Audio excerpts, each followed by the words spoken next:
حضرت امام حسین تشریف لائے، بچوں سمیت آئے۔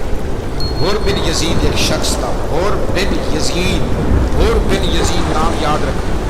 حر بن یزید ایک مختصر سا لشکر لے کے اس نے امام حسین کو ایک جگہ پہ روکا، پھر دوسری جگہ پہ روکا، پھر لا کر تیسری جگہ پہ روکا۔ تو امام حسین نے فرمایا جگہ کون سی ہے؟ کہا حضور کرب و بلا۔ فرمایا بس یہی خیمے لگا دو، یہی۔ حضرت سیدہ زینب نے پوچھا امام حسین سے کہ سارے زمانے نے روکا ہے، ٹھیک ہے آپ حق پہ ہیں، یہ بھی سب نے کہا ہے آپ حق پہ ہیں، پر روکا بھی سب نے، آپ روکے کیوں نہیں؟ ابن کثیر اور ابن اسیر لکھتے ہیں امام حسین رو پڑے، کہنے لگے بہن میں رک جاتا پر میں نے رات کو نانا مصطفیٰ کو خواب میں دیکھا۔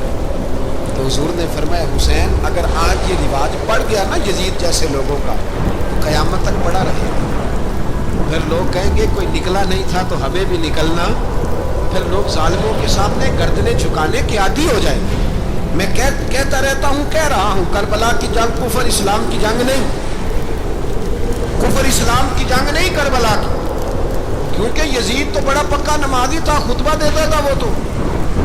جب امام حسین رضی اللہ تعالیٰ عنہ نے کربلا کے میدان میں جمعے کا دن تھا تو یزید کے سامنے کو بات کرنی شروع کی عمر بن سعد کے سامنے، تو عمر بن سعد کہنے لگا حسین زیادہ باتیں نہ کر، ہمارا جمعہ لیٹ ہو رہا ہے، جنگ کے لیے تیار ہو، فٹافٹ آپ اہل بیت نبوت کو قتل کریں گے، اور قتل کے بعد پھر نماز پڑھیں گے، اور پھر کہیں گے اللہم صلی علی محمد وعلی آل محمد، اسی نماز میں پھر درود بھی پڑھیں گے۔ یہ کیسا مرتبہ ہے، کیسا انداز ہے، دوستی قاتل سے بھی مقتول سے یارانہ۔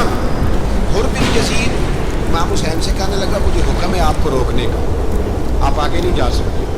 امام صاحب نے فرمایا وجہ زمین اللہ کی ہے۔ اس نے کہا آپ بیعت نہیں کرتے یزید کی، حالات آپ کے حق میں درست نہیں ہیں، آپ نہیں جائیں گے۔ امام روک گئے۔ ظہر کی نماز کا وقت ہوا تو حضرت علی اکبر امام حسین کے بڑے صاحبزادے انہوں نے اذان ظہر پڑھی تو حر بن یزید کے لشکر نے امام حسین کے پیچھے نماز پڑھی۔ کہا بھئی تم مقابلے میں آئے ہو نماز پیچھے پڑھتے ہو؟ کہا حضور مقابلہ تو تلواروں سے کر رہے ہیں پر ہمارا دل تو مانتا ہے نا کہ مصطفیٰ کا نواسہ بڑی شان والا ہے۔ حر بن یزید نے 3 نمازیں لشکر سمیت امام حسین کے پیچھے پڑھی ہیں، 3 نمازیں، ظہر اثر اور مغرب۔ پھر امام حسین کے سامنے شرائط پیش کی کہ آپ کو یہاں گھیر لیا گیا ہے، یہاں آپ بیعت کریں گے یا جنگ کریں گے، 2 ہی بات۔ امام حسین نے فرمایا نہیں بھائی بیعت تو میں نہیں کرتا، اس کے علاوہ تم جو کہتے ہو میں کرنے کو تیار ہوں۔ اس نے خط لکھا، عبید اللہ ابن زیاد کو ایک بندہ دوڑایا پیچھے کوفے، چند میل میں کوفہ تھا، کہا وہ نہیں مان رہے، کیا کروں؟ حسین ابن علی ہے، میں زیادہ دیر انہیں روک بھی نہیں سکتا۔ انہوں نے پیغام دیا حر بن یزید کو کہ کرنا کچھ بھی نہیں، ان کا پانی بند کر، بلیک میل کر، کھانا پانی نہیں ملے گا، چھوٹے چھوٹے بچے ہیں خود ہی مان جائیں۔ حضرت امام علی مقام کے بارے میں حر کے بعد جب یہ پیغام آیا تو حر کہنے لگا میری طبیعت نہیں مانتی حسین پر پانی بند، دل نہیں مانتا۔ جب یہ لفظ کہے نا دوبارہ، پھر عبید اللہ ابن زیاد نے عمر بن سعد کو 10,000 آدمی دے کے کا حر بن یزید لچک دکھا رہا ہے حسین کے۔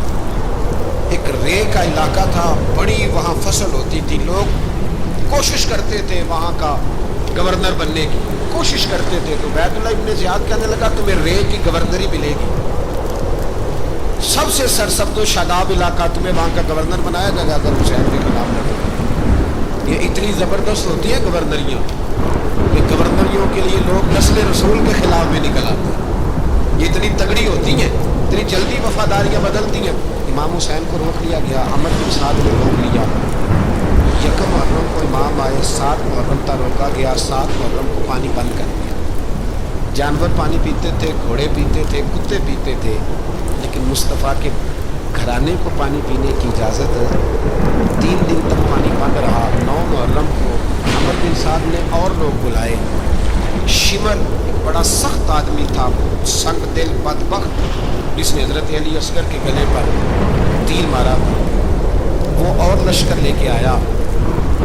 رات کو کہنے لگا امام حسین رضی اللہ تعالیٰ عنہ سے کہ بس بڑا ہو گیا، یہ 9-10 محرم کی درمیانی رات، یہاں آپ جنگ کریں گے یا آپ بیعت کریں گے، 2 ہی باتیں۔